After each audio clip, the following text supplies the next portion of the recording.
E aí galera, tudo bom? Estamos aqui agora para a nossa aula do número 30 de Química, falando sobre misturas gasosas, Lei de Dalton e teoria cinética dos gases. Objetivos é que o que são misturas gasosas, vamos compreender, qual que é a Lei de Dalton e a teoria cinética dos gases, beleza? Então mistura gasosa, já diz, mistura de gases. Então olha só, praticamente todos os gases com os quais temos contato no cotidiano não são exatamente gases isolados, mas sim mistura de gases, né? Por exemplo, o CO2, mistura de carbono, oxigênio. Não conseguimos diferenciar muito bem porque toda mistura gasosa é homogênea, ou seja, apresenta uma única fase. Você só vê um gás lá e você pensa, esse aqui é só um gás, mas é uma mistura, tá? Então, uma única fase, um único aspecto em toda a sua extensão. Isso nós já sabíamos lá em substâncias e misturas, né? O melhor exemplo é o ar que respiramos, que é composto basicamente por 78% do volume em massa de gás nitrogênio, N2, 21% de gás oxigênio, O2, e 1% de outros gases, principalmente o gás nobre argônio, AR, que está presente em uma porcentagem de quase 1%. A gente vê aqui, ó, na nossa opinião, a gente só tem oxigênio. Não, nós temos vários outros gases misturados, mas ele apresenta só uma única fase. Então a gente consegue só considerar o oxigênio, que é o mais importante para nós. Beleza? Então, mistura gasosas, mistura de gases.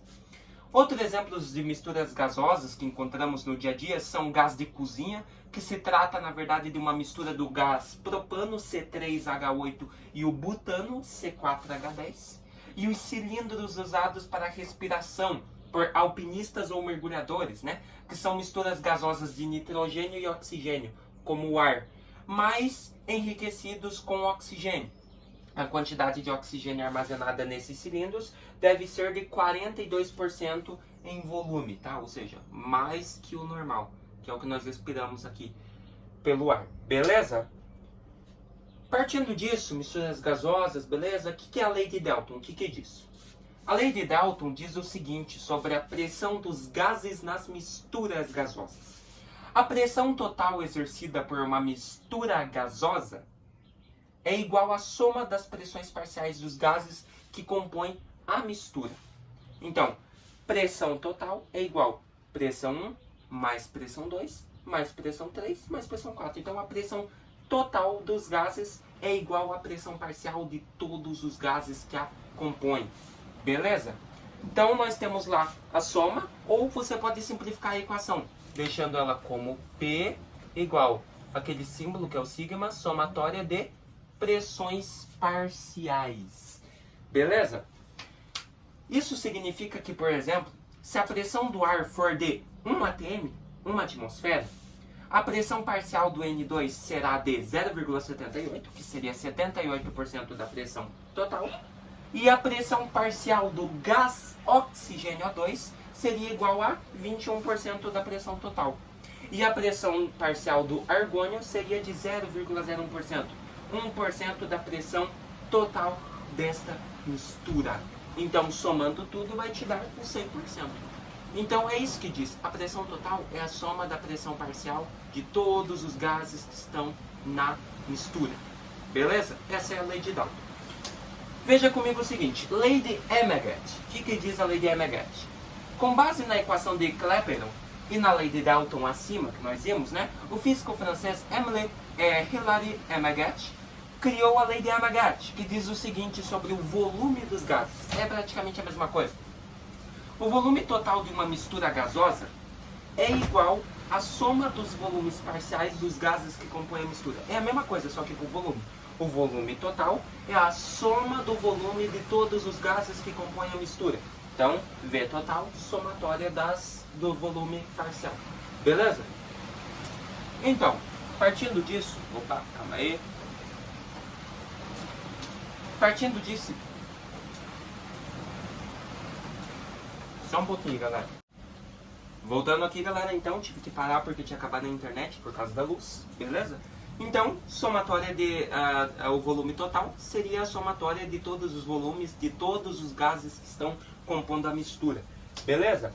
Teoria cinética dos gases. O que diz isso? A teoria cinética dos gases se baseia em 4 postulados. Primeiro, O gás é formado por moléculas que se encontram em movimento desordenado e permanente.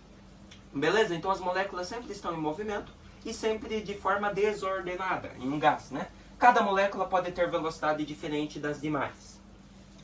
Cada molécula do gás interage com outras somente por meio de colisões, de forças normais de contato. A única energia das moléculas é a energia cinética, ou seja, energia do movimento. Então as moléculas só vão interagir quando elas estão de forma desordenada e acabam colidindo uma com a outra. Todas as colisões entre as moléculas e as paredes do recipiente que contém o gás são perfeitamente elásticas, ou seja, vai, puxa, por isso que fica batendo e puxando, tá? Não destrói a partícula.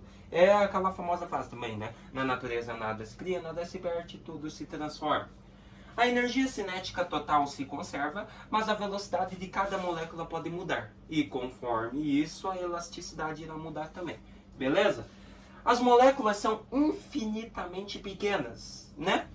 A maior parte do volume ocupado por um gás é do espaço vazio. Beleza? Então o gás ele tem essa propriedade de a maior parte que ele está ali é ocupada por um espaço vazio, tá? As moléculas são muito infinitamente pequenas. Então está aí os postulados sobre a teoria cinética dos gases, ou seja, o movimento das moléculas em gases. Beleza? É só isso. Olha lá, um balão de borracha do tipo usado em festas de aniversário foi enchido com um determinado volume de gás, a temperatura de 25 graus Celsius, temperatura ambiente, sob pressão constante.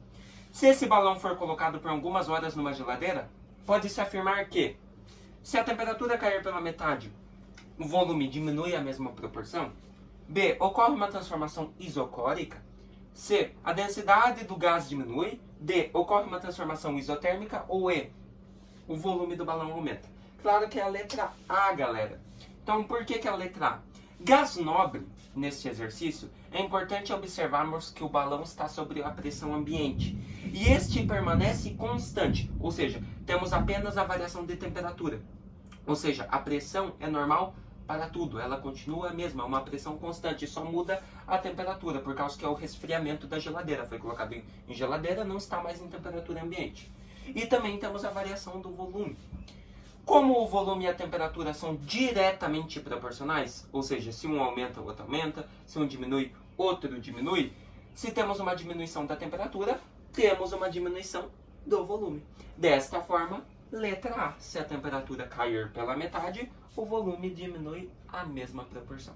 Beleza? Então, se a temperatura cair 2 graus Celsius, o volume vai cair aproximadamente 2 metros cúbicos. Beleza? É basicamente isso. Sempre mesma proporção. Se um cai, outro cai. Se um aumenta, outro aumenta. Fechou? Então tá aí, galerinha. É isso a nossa aula. O que nós vimos? Lei de Dalton e lei de Amagat, né? Misturas gasosas. A pressão total é a soma das pressões de todos os gases da mistura. E a lei de Amagat é por volume, né? Volume total é a soma de todos os volumes parciais, né? De todos os gases que compõem a mistura. E vimos aí a teoria cinética dos gases, né? O que diz, como que as partículas se movimentam, tem 4 postulados e nós vimos eles ali, tá bom?